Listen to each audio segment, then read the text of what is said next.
I don't know why I just put the phone near it. No, I don't. I've got microphone on. That looks nice. It is nice. Have you put fruit in that? So I substituted ice for frozen strawberries. Is that what you did when you went out to the freezer? Yeah. What happened to getting ice? I got frozen strawberries instead. Is that because you chose to get frozen strawberries, or is that because you couldn't find the ice? No, I thought that it would look nicer, and it does. It looks lovely. That's true. It does look really nice, especially it's in the posh wine glasses. Yeah. I'm drinking. Okay, so I'm drinking rosé tonight. Bit of a change. It's the nice one that you like, isn't it? It's my favourite. Barefoot is my favourite wine. It's a sweet one, isn't it? Mm. Well, I've decided to go for a radical change, and I'm drinking Jamshed for the 95th time. So probably the 95th time since lockdown. Fuck off. No, you're probably right. It's probably more than that, actually. Fucking hell, lockdown. Jamshed have made a right mint since lockdown. We probably kept the company going. It's just me, you, and your mum. Yeah. Keeping Jamshed in business. And all the listeners who now keep buying Jamshed. I wish I'd not told anybody about it. I made the mistake of telling people on my Facebook page about Jamshed, and then a load of fuckers went out and bought it. And then everyone's like DMing me being like, oh, I love the Jamshed, now I buy it every week. Fucking great, now there's less for me. Fucking hell, why do I keep telling people? Do you know, I've been making a list of little secret life hacks and tips and things that I'm just never going to tell anyone. I know the one. Yeah, I know. The one. Yeah, I'm never telling anyone that, because it's, do you know something, right? It's dead useful. It's a great life hack, right? Yeah. And I'm not telling any other fucker, because if everyone else does it, it's not a hack no more, is it? All right. What about if we get to 100,000 downloads? I think you should tell people that. And okay, guys, let me tell you, it is the ultimate driving hack for getting you through queues. Completely legal, but nobody's ever thought to do it. Except me, because I drive everywhere. So if everybody shares the fuck out of this podcast and we get to 100,000 downloads, we are currently on 10,000, so I think it's very doable. Jess will share this amazing driving hack with you all. Does that sound like a good deal? Right, I was going to leave it in my will. So, oh, come on, we can share it with the feminists. Yeah, but then do you know what? Then I'm going to get annoyed then, because every time I see someone doing it, every time I fucking see somebody doing it, I'm going to think, fuck's sake. Where at the moment I've used it for nearly 10 years of driving and no fuckers picked up on it yet. Mm. Also, I have that other hack, the one that I'm never going to tell no one because I'll ruin that as well. What? What? I don't want to say it. I've got that other life hack that I always tell you about when we go into. Did you just say dungarees? No, I said dungarees. Why would I have a life hack for dungarees? I don't even own any. Exactly. Yeah, the life hack of dungarees is don't fucking buy any. Don't buy any. Life will be better. Oh yeah, Could just write it down. Here, I'll write it down very quickly. You ready? I'm going to read it whilst you're writing it.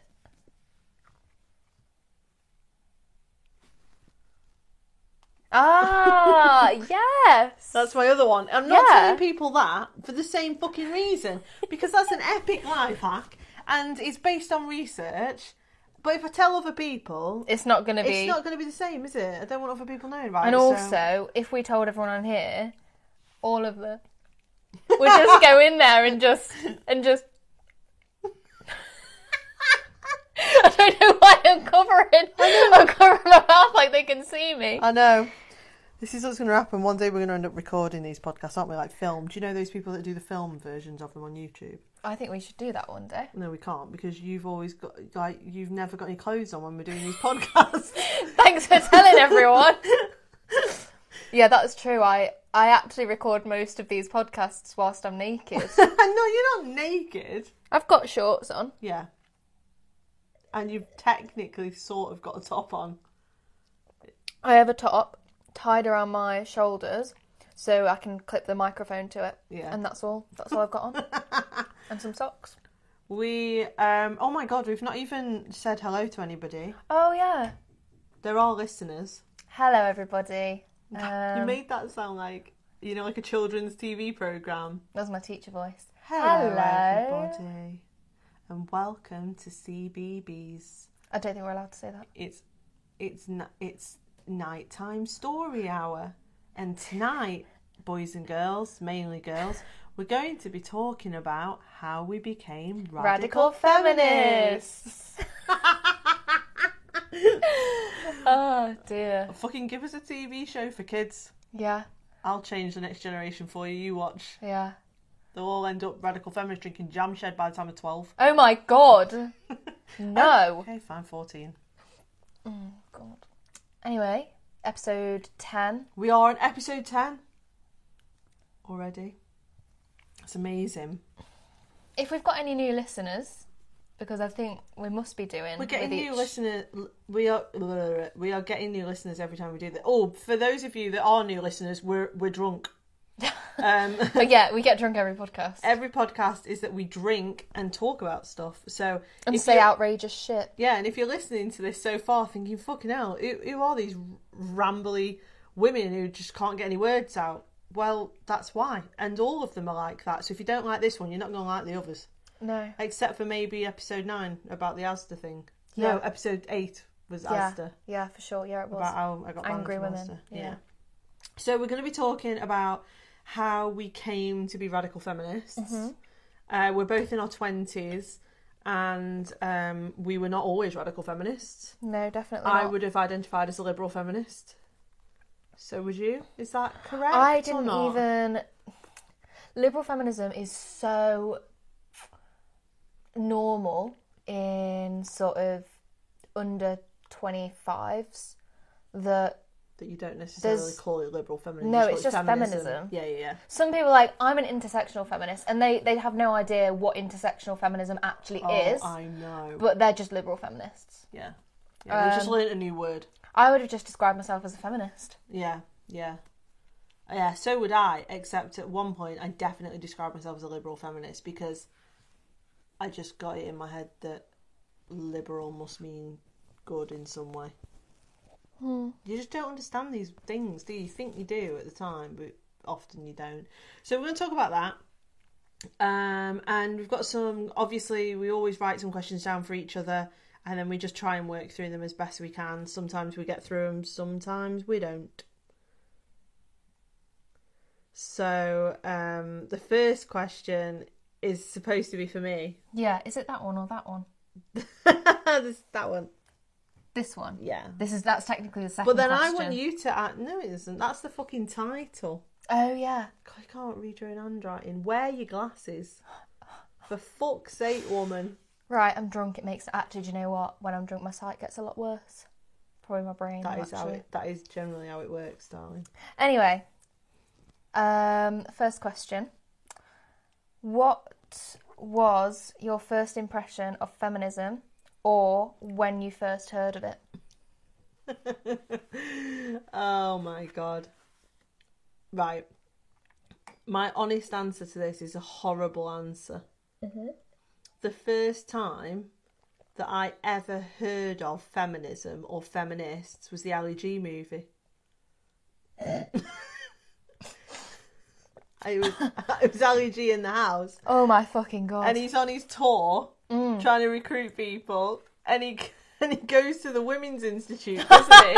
And gives a speech. And he goes, if I get elected, I promise there'll be a 50% discount on strap-ons. and then mate, strap-ons are expensive. And then And then they all are like really angry at him, and then he goes, "What's wrong with you all? Is you all on?" Oh shit! and then he says something like, "I love feminist. I have seen many of your videos." It's just like, honestly, it's just like the most offensive. Like, it's so offensive, but like he's obviously taking the piss. But anyway, that was my first like exposure to feminists of any kind, was that bit on Ali G in the house. And I was just like, who are these women? What are feminists? Yeah. And I didn't understand anything about it, really. And that was like, honestly, that was the first time I'd ever heard of it. And then I would say for the next probably 8 to 10 years of my life, my only understanding of feminists was this like caricature that they wear double denim and burn their bras and won't shave.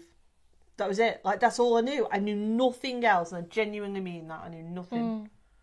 Absolutely fuck all I knew. Yeah. What's yours then? Like, what was your first impression of feminism, or what's like your earliest? Like, Do you know when what? did you know what a feminist was? Because I was like, 22. I was quite old, like not as old as you were, but for me it was quite old considering I was into politics from when I was about 8. Feminism, it's probably about 11 or 12 at least, but I didn't have, that's the first time I really had heard, and I thought, oh yeah, I think, yeah, I'm a feminist. And it was, sorry, I'm laughing at you moving your microphone away from your mouth because you're eating cheese and onion Jacobs. Right, I just made an error. Which, by the way, is a lot better than you drinking the water from pickled onions. It's not out of the fucking jar. It's not water. That makes it worse. Listen, if I want to eat pickled onions out the jar, right, and then drink the fucking vinegar. Right, the first bit, fine. Second bit, no. And I was honest with you. You nipped out to the Don't be honest. I was honest with you. You nipped out to the freezer to get some fucking ice, and while you were gone, I decided to neck some pickles. And I regretted it because I ate like 12 pickles in one mouthful. And now you've got heartburn. And a load of fucking pickle juice. And then I instantly thought I was going to vomit. And then you walked in just at the point where I was trying not to be sick. So I told you what I'd done. So you didn't worry because I looked like I was going to be sick. And then if I did sick, then I would have been sick pickle all over the floor. So honesty was the best policy. Oh shit. So there. Right. Anyway, that must be part of the feminist agenda. What pickles? Um. That's why we're so sour. Yeah. But anyway, yeah, so one of my English teachers in year 7 was just sort of like mentioned feminism a few times, just very briefly. And there was some things that I was like already felt uncomfortable with that she spoke about very, very briefly, but it stuck out because of how I'd already felt. So remember the page 3 models in The Sun? Remember when that was, they were trying to ban all that? Yeah, of course I do, yeah. My English teacher mentioned it very briefly once, and I was like, oh, I feel like that. And then, fast forward probably, it wasn't probably until I was about 16 that social media was being used a lot more heavily by people and people sharing their views on there, that I started to know more and more about feminism and like women's rights and stuff like that. Really, we learnt about the suffragettes. That's it. Oh yeah, we learnt about suffragettes in history in year 7. Did you? Not that much though. I didn't know what the fuck a suffragette was until probably about 5 or 6 years ago. I'd never even heard of it. Couldn't even pronounce it. Honestly, we didn't even... It was more learning about, and then they did this, and then they did this, and then they did this. I didn't actually learn what they were... Like, it was, oh yeah, they were trying to get the vote. But that was as deep as it went. Yeah. It wasn't about anything else, any other suffering that they were going through. Yeah. But yeah, that was my first impression of feminism. I didn't understand it properly. No. Until I was older, really.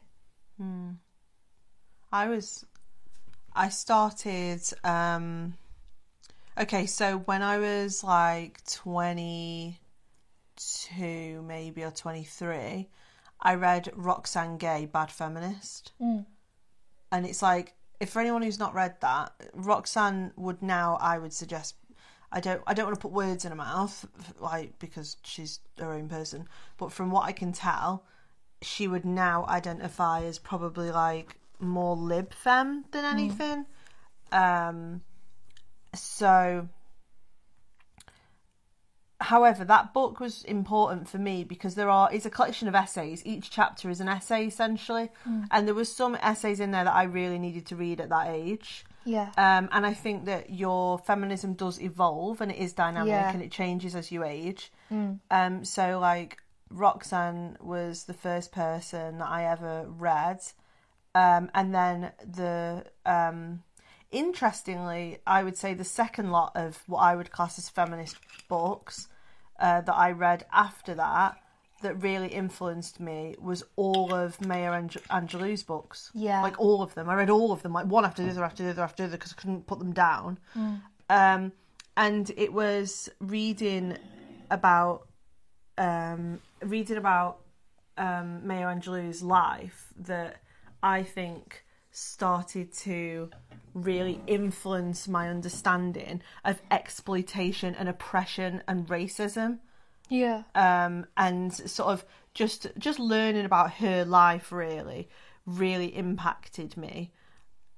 So I think that did change my views actually. Yeah. What were your first feminist beliefs? What were my first feminist beliefs? Okay, so I definitely started out pro-sex work. Yep. Pro-porn. Pro-fucking everything, really. Like, I was very much of the belief that true feminism is about women doing whatever they want, whenever they want, however they want. Even if that appears disempowered, even if that appears oppressive, even if that's sexualised, even if that is harming other women. It was very much like women should be able to do whatever they want. And on that basis, I genuinely believed that you could be empowered as a sex worker, empowered, as a surrogate, empowered even in, like, oppression, even in your exploitation, that you could make choices. And I think that's where the term choice feminism comes from. Yeah.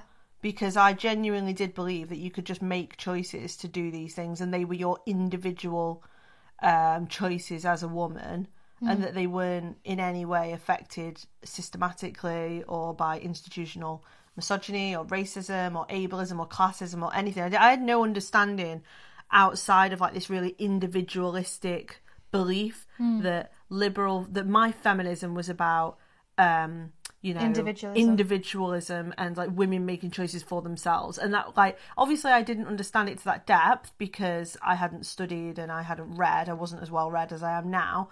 But at that time, I honestly believed that you could just like choose. I'll give you an example. When I was about 20 or 21 and I'd come out of sex work myself, I remember thinking that the best thing that you could do for other women in sex work and in prostitution, so all forms of sex work, I remember thinking this, and I sat and I wrote out a business plan for like 2 days solid, and I sat and I remember thinking, I'm gonna set up a safe escorting agency. Because I thought the best way of protecting women in sex work was to create safe work environments for them. What I assumed was, what I called a work environment then. And I genuinely believed that to be the safest and best thing for women at the time. I never did it at all, but I like really, really seriously considered it. Yeah. Because I thought that was empowering women's choices. Yeah. I can't actually think of anything worse right now, but like when I was younger, I definitely thought that. Yeah. Yeah. What were yours? Like, do you remember having, like, did you have any beliefs when you were younger that you were like, that's my feminist belief, or like, that's what I believe about women's rights? When I was first starting out, it was very just sort of average feminist stuff. And I wouldn't consider it average, because they're some of like the biggest reasons that we need feminism, and it's like anti-rape, completely anti-rape, and like equal opportunity for women, you know, things like that. And coming off from like sex work stuff, from when I was really young, like probably before I was even introduced to feminism, I was like, the way I saw like sex workers and prostitutes and however you want to call it was that they're just trying to do a job, like just leave them alone. Like I hated people that's how I felt. I hated people who were like going, oh, it's disgusting, they've got no self-respect, like they're all still druggies. think those comments are fucking disgusting. I completely agree. Yeah. So my response to that was, what the fuck, like they're just trying to do a job. And like they're earning money, they're like trying to give their kids a good life, or they're trying to get out of poverty or whatever. And then it was like women supporting other women in this. I was like, wow, these women have got a support network around them. I want to support them as well, and stuff like that. And that was sort of as far as it went. And I sort of had this, I guess, cognitive dissonance that I wasn't connecting my values as like a young socialist about exploitation and like harmful working environments with what was happening to prostituted women. Yeah. Or women in sex work. But do you think that's because one of the things that was happening and is still happening now is that every time you express any negative view around sex work and things like that, you actually get accused of shaming individual sex workers. So they'll be like, why are you shaming them? Why are you stigmatising them? Like, why are you harming them? This is like, you hate sex workers. Like, I think it was different. I think it was different back then, because the norm was to be anti-prostitute, anti-sex worker. That was the norm. So you didn't really get shamed, if you know what I mean. Mm. Whereas now, if you express concern for women who are in the industry, you are seen the same as somebody who is saying they're disgusting, they've got no self-respect, which couldn't be further from the truth. No. I remember... there are still those people around. Of course and there is. There's too many of them. Yeah, of course. But just because you are critical of the sex trade does not mean you are ever critical of the sex worker. No, never. I know. But like, conversations like this always remind me of how normalised sex work was. So for me and my friends, and I've told you this before, that me and my friend, like one friend in particular, I'm not going to name her because I don't think she would appreciate that, especially with the job that she does now.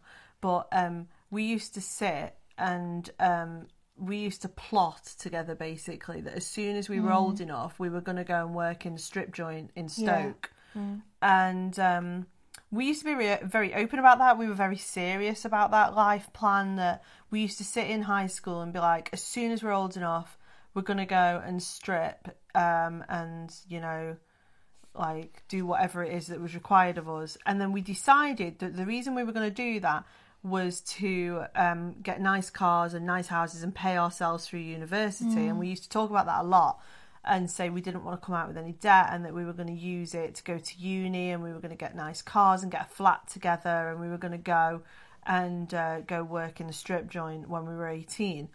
And we genuinely, and I can remember the feeling, I remember the conversations like they were yesterday, there was never ever a conversation that happened between me and her that was like, well, maybe it's exploitative, or maybe we shouldn't be doing this, or maybe they're just gonna like use us up or make us feel like shit, or like maybe the guys that would be there. I think that we honestly had in our heads, I remember especially this one particular conversation where my friend was like, oh, imagine all the fit guys that we're going to meet, and imagine all the fit guys that are going to be there watching us. And like, we genuinely did believe that like strip joints looked like strip joints on fucking Akon and 50 Cent videos. It was like filled with gorgeous, glamorous clientele, and that you go there and you get like 400 quid just like thrown at you in like 20 seconds. And it's like, I don't know, it was just, it like we had this view of it that I guess that view even though I was having those conversations at maybe 14, 15, 16 years old, I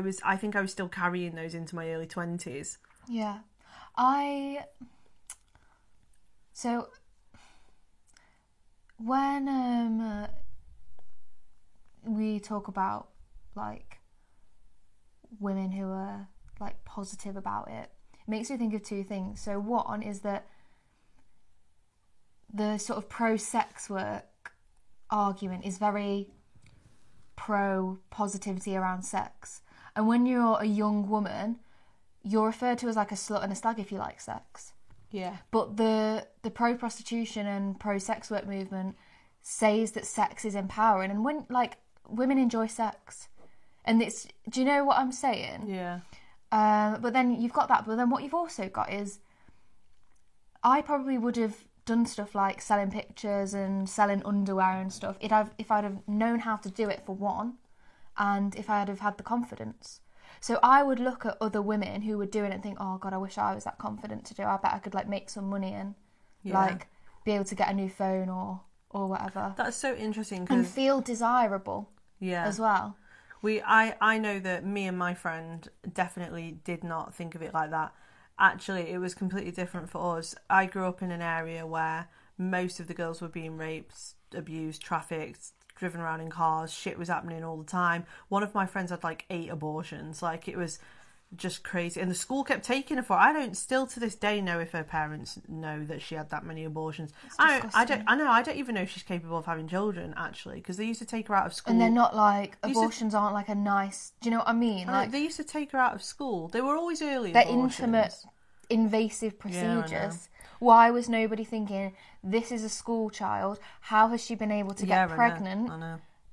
Because we all fucking knew who was getting her pregnant. All of us did. Like, everybody knew. It was like common knowledge. But anyway, and she wouldn't have been like, yeah, fuck it, let's just have unprotected sex again. She wouldn't have thought that. So someone else was subjecting her to it.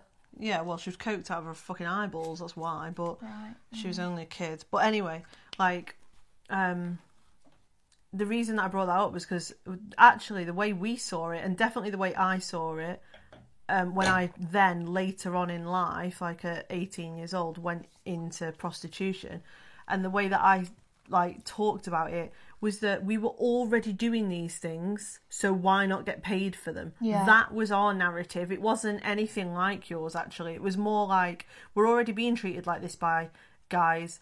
Why not earn 50 quid instead of having to do it for free? Yeah. Like, if you're already doing this shit, why not? Like, if you're so desensitized, why not capitalize? And that's like how we thought about it that young, which is horrifying, actually, that I would think that. But it definitely then influenced what I agreed with and disagreed with in feminism originally. And it took a lot of soul searching and digging at my own shit to enable me to get to a place in radical feminism where I finally understood that I had talked shit to myself for years to convince myself that I was empowered when I wasn't empowered at all. I was actually being oppressed. But I think that, like, your sort of beliefs around feminism and the things that I used to believe that I would now never believe, so things like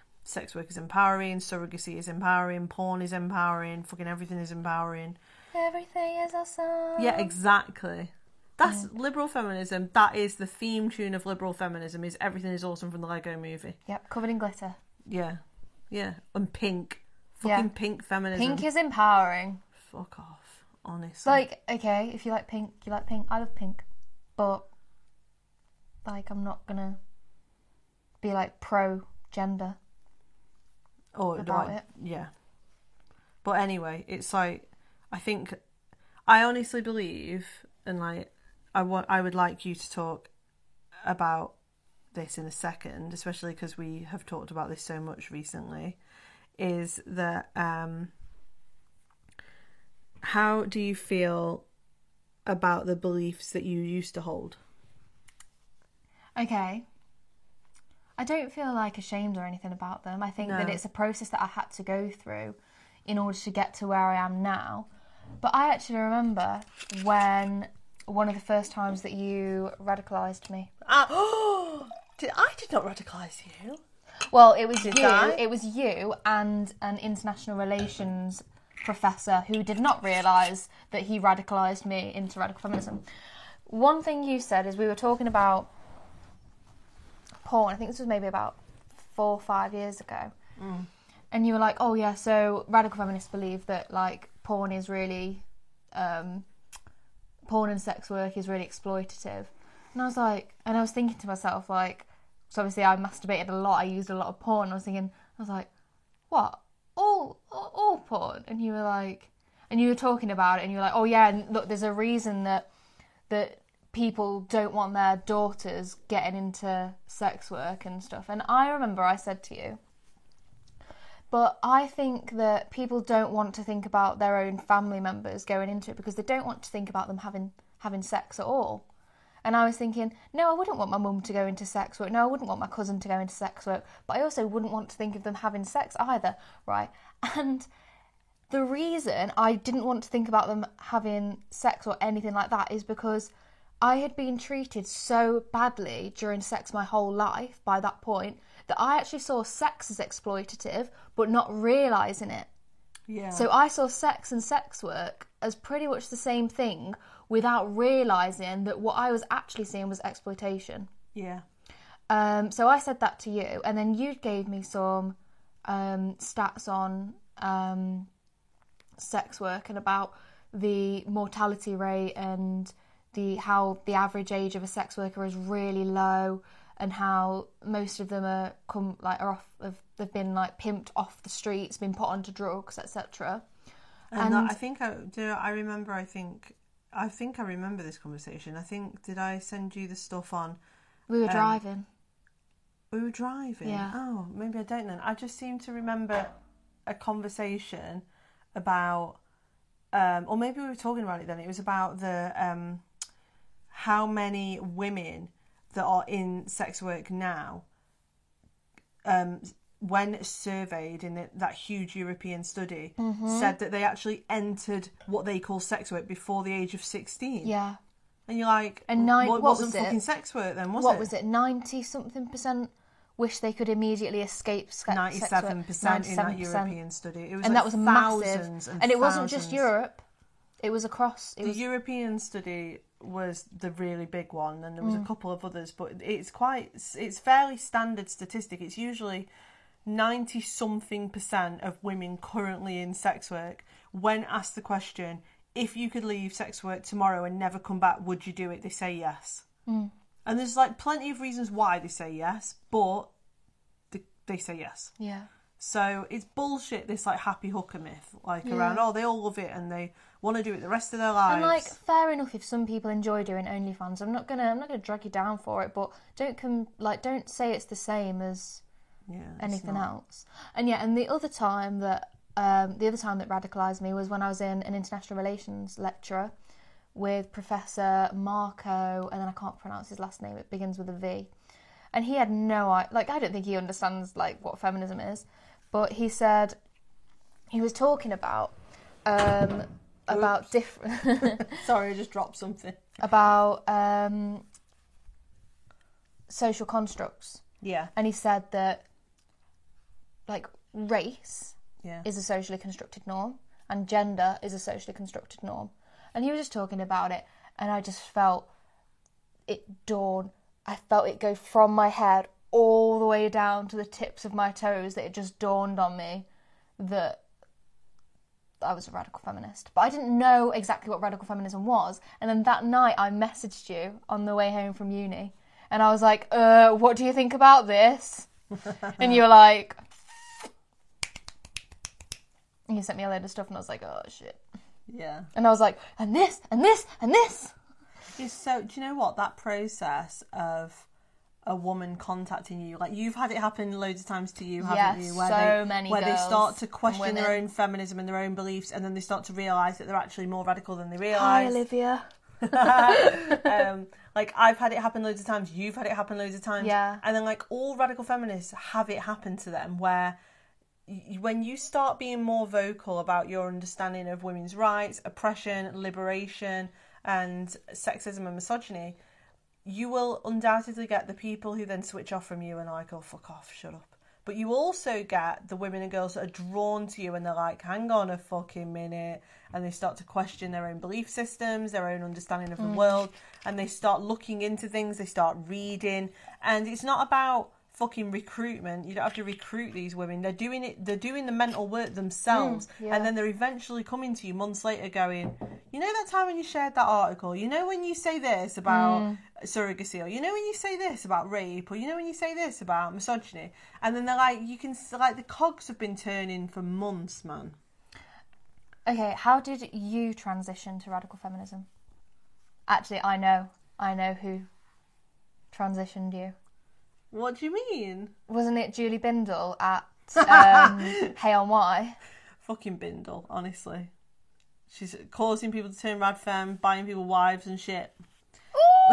I'm joking. Yeah, it was, so like I always would have identified as lib femme or whatever, and then I was at Hey on Why festival with Mandeep, and like we'd gone away for the weekend and gone to Hey on Why, and which I love and I can't wait to go back. And I was watching a debate with Julie Bindel and Diane Abbott.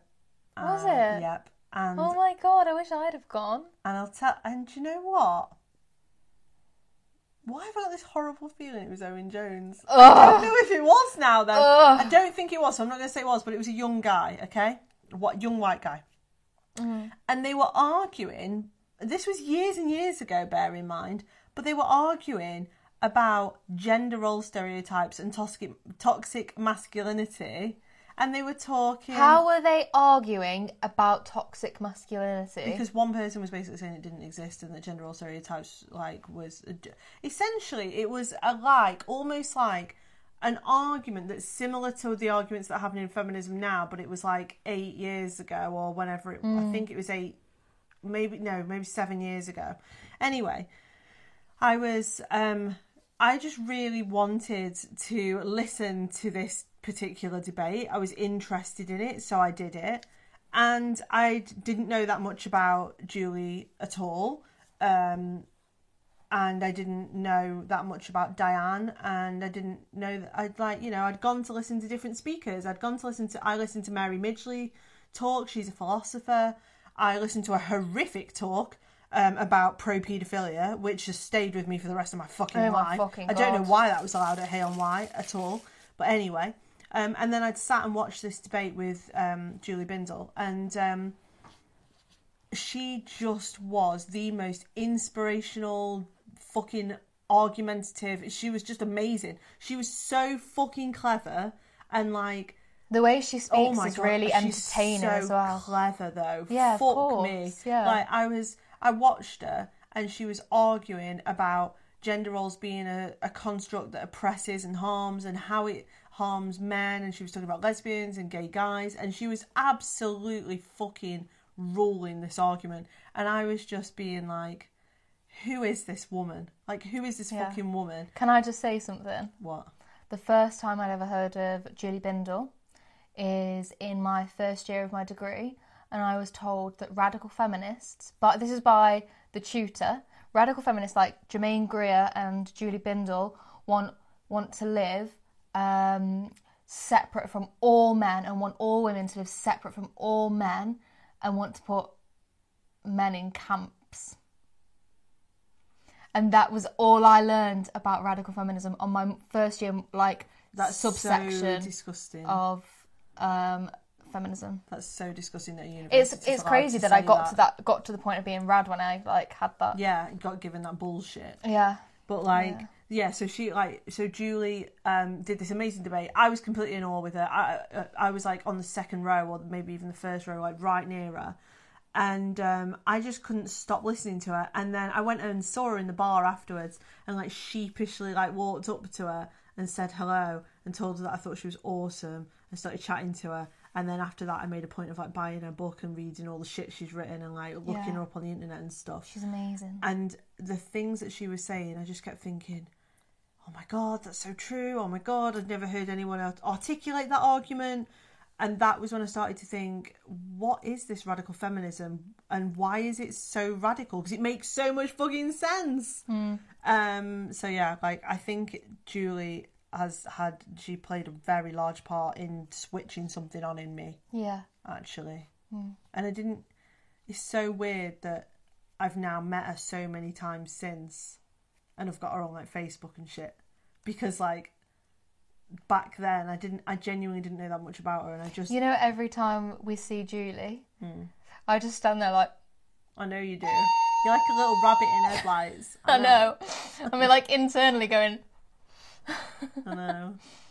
She's sad. Yeah, but I see the amount of people who are like, won't leave you alone. I'm not going to subject you to that. Like, Anyway,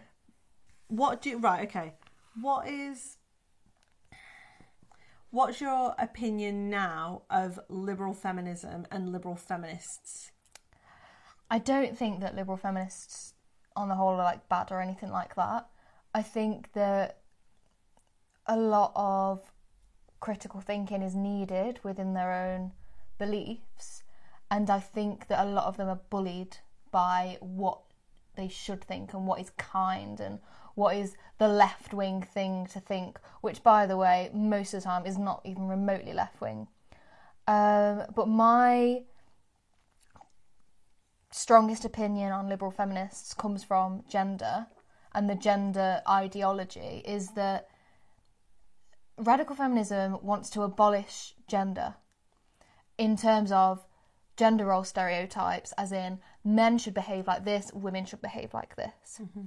And feminism since really the 20s has been about abolishing gender as a social construct. So allowing women to vote, allowing women to wear whatever they want. Trousers, allowing men to wear whatever they want, like makeup, dresses, whatever, is to completely abolish gender.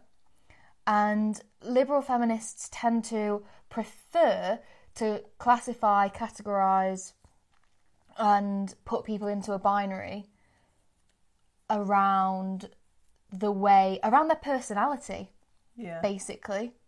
And I don't think that's progressive at all. No. And I think that it just reinforces the binaries. And I think that they all like to pretend that they understand liberation of the working class, liberation of women, liberation of gay people, liberation of lesbians, but they don't. And it's very obvious in their thinking. And the way they choose to try and gain traction on their own opinions. Okay, what about you? What's your opinion, not only of liberal feminists, but what is your most radical belief? Honestly, right, my opinion of liberal feminists is that they won't be liberal feminists for very long, because no one ever is. I just don't. I just think you grow out of it. Sorry, that sounds so condescending, but I just think you get to a point where you see so much oppression of women in the world that eventually your liberal feminist beliefs, they stop making sense after a little bit, and you start thinking, hang on a fucking minute, that's not right. Or like, and one of the things that it always reminds me of is every time we go to a radical feminist event, you've got people who identify as Lib Fem outside fucking yelling abuse at you and fucking protesting and holding fucking signs up. And like the older rad fems, the second wavers that are now in their 60s and 70s are like sound as fuck, being like, I hope the girls outside yelling at us are alright. Do you know what I mean? Yeah. Like when we were in... Whilst we've got like refugee women campaigning against FGM, women who have taken like in hundreds of DV victims. Remember that one that was holding that sign that was like, we hate Julie Bindle, and Julie went out and had a chat with him and they didn't know it was her. Yeah. And they had a proper sound chat with her and was like fine, and it was her the whole time. Yeah. And were we inside? Yeah, we were inside. Fuck's sake, honestly. But I don't know, I think there was that time when there was that particular protest where I honestly just wish that they'd have come inside and listened to the radical feminists speak, because they were talking about liberation of women. Yeah. They weren't fucking dragging on lib fems in there. No, Nobody it's not even about spoke liberal about feminism. it. But yeah, I hope everyone's enjoyed our podcast. That's as much time we've got. Ah!